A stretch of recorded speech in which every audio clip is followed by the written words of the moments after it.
salut les jeunes. Bon, un petit peu particulier, je vais vous faire cette vidéo là sur le clitoris parce que en fait c'est un peu comme le Yeti quoi. Tout le monde en parle mais jamais personne ne l'a vu quoi.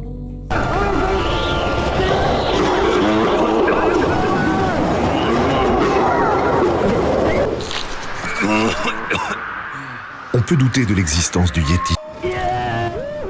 En fait, c'est surtout par rapport à son histoire scientifique très récente et hallucinante que je vais vous parler de ça. Il a fallu attendre 2016 pour avoir une description précise et détaillée dans tous les manuels médicaux. En gros, 50 ans après avoir posé le pied sur la Lune, on a commencé à se poser des questions sur le clitoris. Bon, tout d'abord, on va préciser les choses. Non, le Clito n'est pas une voiture comme la Clio de chez Renault, non. Je rencontrais plein d'hommes, hein, mais sexuellement, c'était pas ça. Et puis un jour, j'ai rencontré Paul. Et là, mais alors lui, mais vraiment, savait y faire quoi. C'était l'extase. Et clitoris n'est pas non plus un copain de Clovis, non plus. Alors en fait, jusqu'à maintenant, la représentation du clitoris se faisait dans la globalité avec l'appareil de reproduction féminin. En fait, la médecine et les manuels étaient écrits par des phallocrates et des sociétés patriarcales. Hop là. Alors, j'ai combien de doigts? À chaque fois, ça fait cette réaction, celui-là. Je plaisante. Mais quel ringard. Bon, précision, le clitoris n'est pas un organe de reproduction comme le serait le pénis, c'est uniquement un organe dédié au plaisir féminin. Eh oui les gars, elles ont ce que vous n'aurez jamais, un appareil uniquement dédié au plaisir. Et moi, quand j'ai rencontré ma femme, ça n'allait pas aussi vite qu'aujourd'hui. Je vois les jeunes aujourd'hui, ça se sale le cul 2 minutes et puis ça part à la saillie. Eh! Bon, maintenant je vais vous expliquer comment ça fonctionne, on va rentrer un peu plus dans les détails.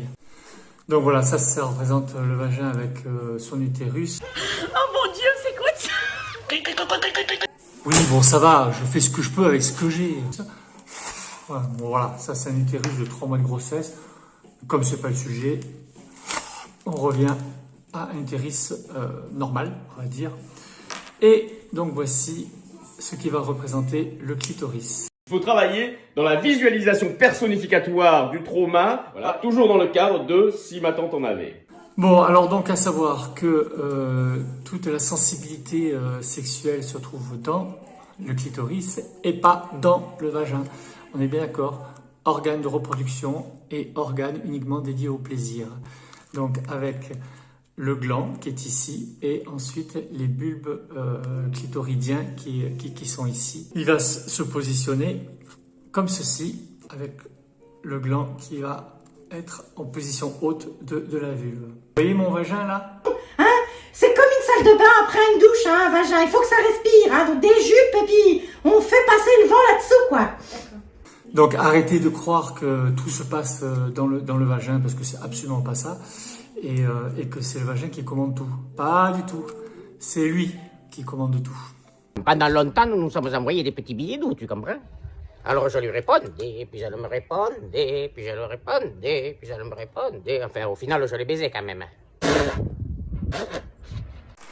Et donc le clitoris est un corps caverneux, comme le tien. Et avec l'excitation, il prend du volume et évidemment, il augmente en sensibilité. Donc, comme on te l'a déjà dit, ne lésine pas sur les préliminaires. Allez, viens ici, toi, allez, hop là, allez, c'est pas grave pour le verre, c'est pas grave. Allez, viens, on va faire des bêtises. Ouh, c'était génial. Oh là, j'ai oublié mon verre. Ouf.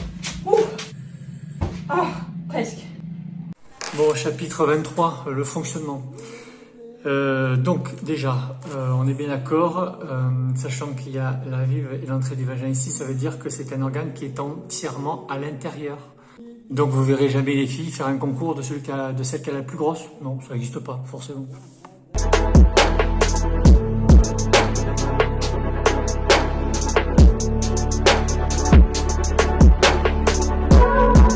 D'où l'histoire du Yeti qu'on n'a jamais vu. Tu suis là ou tu suis pas là? Oh. Je vais quand même vous prescrire un peu de paroxétine, hein, ça va travailler un petit peu sur l'hippopotamus. Alors autre précision, donc le gland qui se trouve ici, que tu titilles avec... Enfin, ce que tu veux, tu fais ce que tu veux d'ailleurs. Okay, il ne représente que 10% de tout le clitoris. Donc les filles, il va falloir apprivoiser tout ça pour augmenter les sensations et le nombre d'orgasmes. C'est le but, non?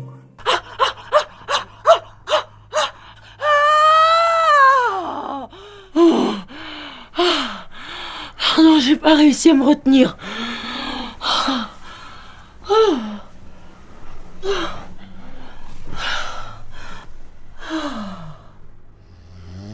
Bonne nuit.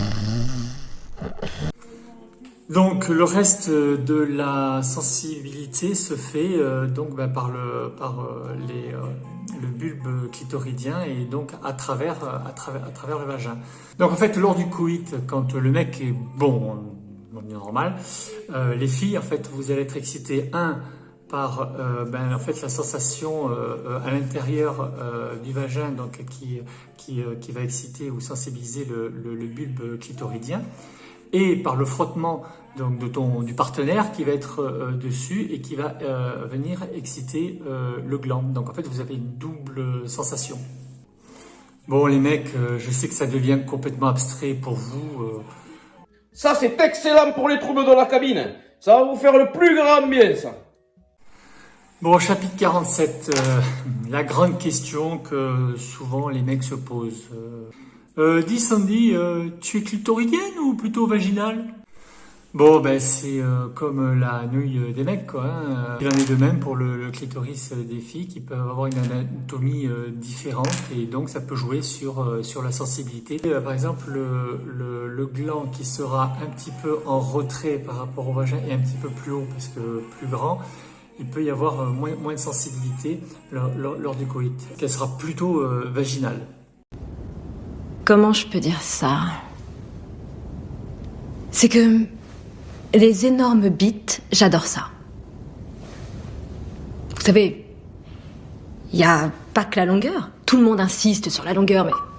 Ouais, c'est vrai, mais on oublie la largeur, ça compte. J'adore quand j'ai du mal à menotter l'engin, en fait. Et à l'inverse, si vous pouvez avoir le clitoris qui peut avoir une position peut-être bien moins proche de la paroi vaginale avec des tissus vaginaux peut-être un petit peu plus épais, donc on manquera de sensibilité à travers le vagin. À ce moment-là, la sensibilité se fera beaucoup plus par le gland. Donc la fille vous dira, a priori, je suis plutôt clitoridienne.